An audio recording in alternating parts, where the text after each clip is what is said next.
Hello, welcome back to my Facebook and YouTube page. My name is Jeff. This is VR games reviews for those 50 and up. Normally I review video games for the MetaQuest 2, 3, and 3S for those of us over the age of 50. Today I want to do a little something different and special for you.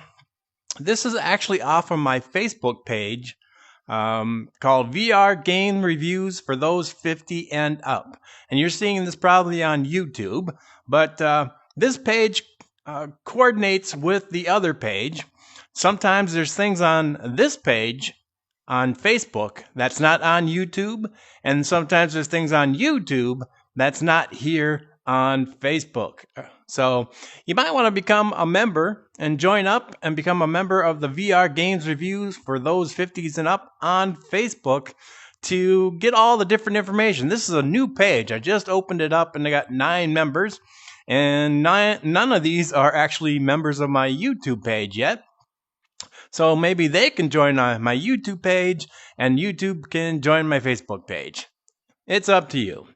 But today we're going to do a little something different, but let me go through. So these view reviews that you see here, these are typically about a week old, older than what's on YouTube. Here I have a list of all the games I have already reviewed, up to, I believe, Gladius. Gladius was the last one when I made this video. That has been appeared tomorrow, actually. No, Sunday.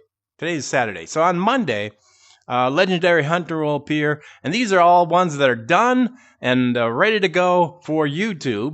And this takes you right through the end of December.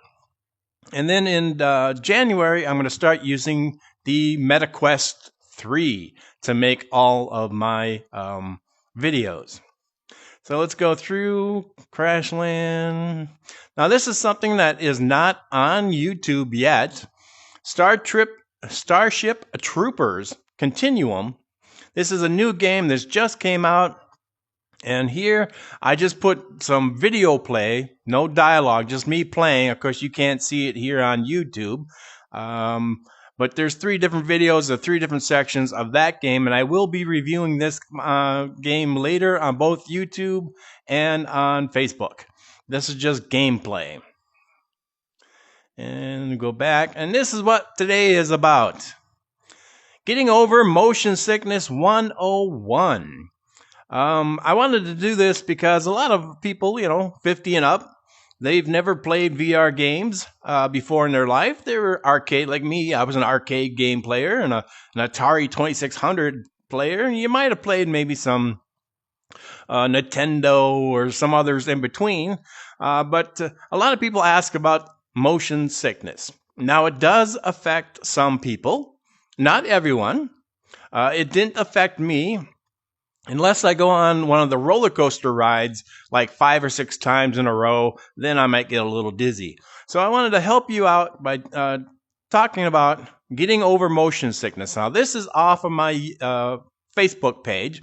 So if you want to look this over closer, you can go to Facebook at VR Games Reviews for those 50s and up and check this out for yourself. I'm just going to go through a few of these. Now, there's 12 different ways, and we're just going to go through so that if you're new to YouTube or Facebook or new to VR, this might help you a little. This will help lessen it. Now, my wife, when we first got hers, she couldn't play long at all, and it would start affecting her. She'd get a little nauseous, maybe a little dizzy, so on and so forth like that. So I came up with these ways. It works for her. I have actually posted this thing about getting over motion sickness 101 on many, many pages. So it is out there. So let's start with games that don't move at all on the inside of the game, like Bait. Bait is a fishing game. You sit in a chair, and you can sit in your real life chair, and you can fish, and it won't move. So movement is what tends to make people motion sickness, like if you're in a car or a plane or a train, whatever. And when you're not moving in a video game in real life, but you're moving in the game, sometimes that can confuse the brain and make you a little sick. So start with simple, easy games like bait. There's many others that you just stand in one place and you play the game. There's no running around. You don't even have to teleport. You just stay in one place. So that starts to get your brain used to being in this artificial world. Hey, there I am. How are you doing? In this artificial world without getting ill. Now, some of you might even get a little sick just from me moving my head from side to side to show you this. So if that happens, that is one of the symptoms of motion sickness. So start there. 2, start slowly. Only take a few minutes at a time. Only play a few minutes at a time. So put the headset on, start playing. And if you start to feel sick, the moment you do, take the headset off. Take it off and stop playing. Now, I've seen many times on Facebook and other places where people go, no, just fight through it. No, fighting through it is not good for you. Take it off as soon as you start feeling any illness.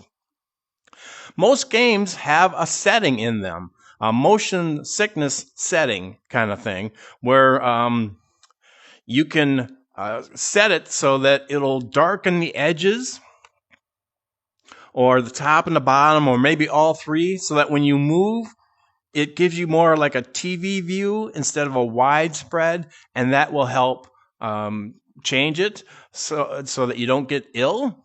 And they have different varieties. Some are just a tiny bit. Some might be a lot.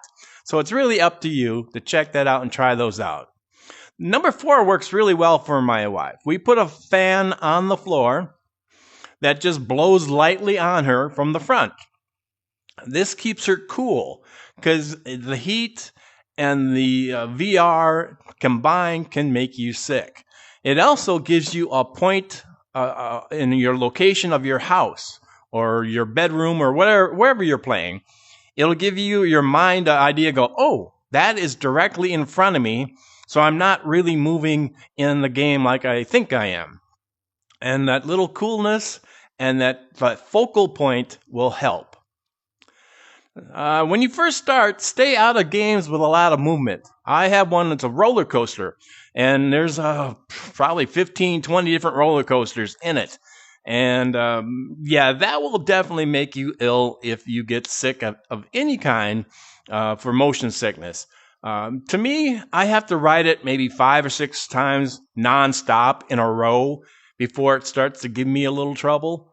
But the more you play, the less it will give you trouble. When you turn on the game, turn your body instead of using the joysticks.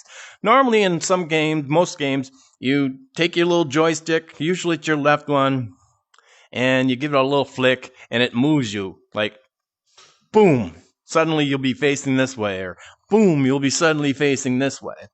Now, you can do different things to set that. You can move it so that it moves you like 20 degrees or 30 degrees or 45 degrees, even up to like 180 degrees. You can change that for yourself. But I found if you want to, when you're first starting to play, instead of moving the stick and going boom, boom, boom, left, right kind of thing, I just move my body in my circle or in my location where I'm standing. So this way your body's actually physically moving, so it's less obtrusive to your brain, because you'll actually be moving in real life and moving in the game at the same time. Use the stationary setting instead of the room setting. What that does is it makes a circle around you. There's 2 settings. Stationary, where it's just a circle. It's about, 3-4 feet across. And if you start moving around, that wall will come up. I'm not sure if it's showing up, but I have to reach out pretty far and the wall shows up. I'm not sure if it's showing up in your video, but it shows up for me. Well, if you're in a circle, that'll keep you from moving out of the circle or falling out of the circle or doing things you don't want. The other way is like I have here, and I know you can't see it here, but it stretches out. It's about 6 feet from my left side to my right side and about 8 feet from my front to my back. And that's for me because I can then play games where I can move within the game. Like I have a boxing game, Creed, where I could actually physically move forward and backwards at the same time using my thumbstick. So it helps me move faster and differently. So if you use the circle, that will keep you in place. This is very important. Stay hydrated. Drink lots of water, not alcohol. So if you drink water before you go into the game, and if you're playing a game that maybe when it's short and it's sweet, you can have a little drink of water and then go back and play again. You want to do it before, during, and after. Just plain water, because that will help keep your body hydrated, which will help with the motion sickness. Eat a little plain, what I call plain blah food before playing. Something that is not spicy, that will put a little something in your stomach. I'm sorry, white bread toast with a little butter, or noodles with a little butter, something that's not spicy. It's settling, and it'll keep your stomach from growling and turning upside down, and something that you won't puke out. All right, here's another one. Try different store-bought remedies for motion sickness. Now, the stores have a lot of different things. I'm not so sure they work. Some people swear by them. Some people say they don't. There are many kinds of pills. There's a wrap. I know my sister-in-law, when she goes like on a sea cruise, puts this wrap around her wrist. And it has like a little pinpoint kind of thing that pokes her in a certain part of her wrist, which is supposed to help her not get seasick. It seemed to work the time she went on a cruise. So that's another thing. And then some people say eat ginger. Now, it has to be real ginger. It can't be something like ginger ale, a soda, something with ginger in it. It has to be just a solid piece of ginger. And I don't know where you can buy that or if you can buy it, but people swear by eating ginger. Let's see. The fit of your headset is very important. The clearer your viewing is for you, the less likely you will get motion sickness.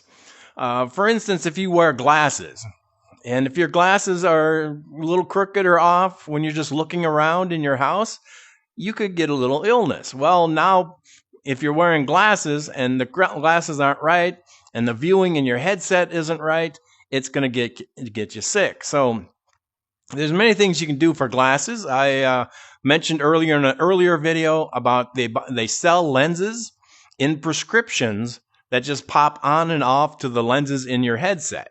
And this way you can pop them on, play, and you don't have to wear your glasses, and pop them off and let somebody else play using your headset, and they won't use your prescription.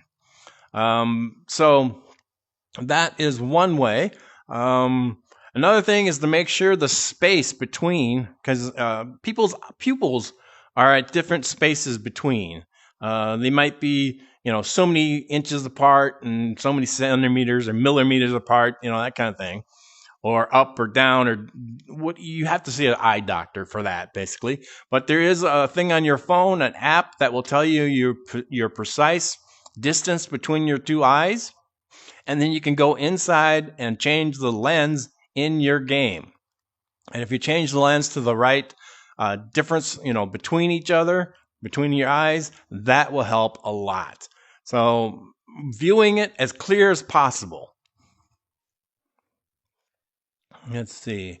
And this process can take months to develop a buildup. Sometimes it can only take a few weeks, maybe a couple of days. Really depends on your body and how your body reacts to motion.